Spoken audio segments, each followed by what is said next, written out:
On the one side we have Carthage, mighty and ancient, the sea lords of the western Mediterranean. On the other we have Epirus, which in ancient times occupied a coastal strip straddling the modern Greek-Albanian border. The bit of land the mountain goats referenced in their song International Small Arms Traffic Blues.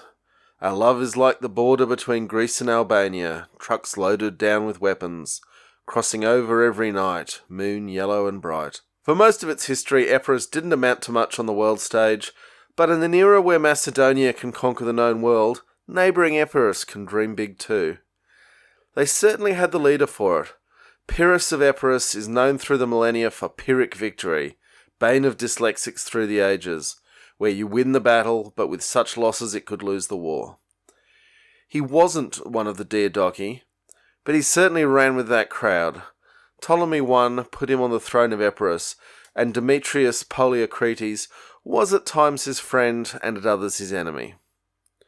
Epirus was home to a major oracle in the Greek religion, which means in ancient terms it had some banking wealth. Pyrrhus's life is a fascinating subject, but we're going to cut forward to his involvement in Magna Graecia, the lost world of Greek settlement in southern Italy.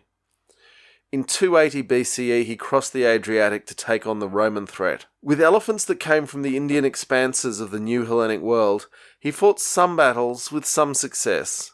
Note that the Romans were figuring out how to fight elephants now, not when Hannibal turned up. And he fought with notable losses to his army he couldn't afford to replace.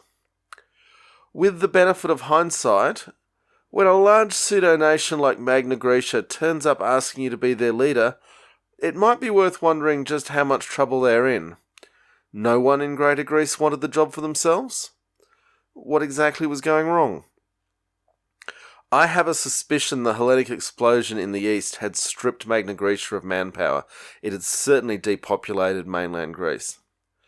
In any event, when you think how the Sicilians suckered the Athenians into getting disastrously involved not that long before, it takes a towering ego like Pyrrhus's, the name incidentally means flame-haired, to think it's just the natural order for these things to come to him.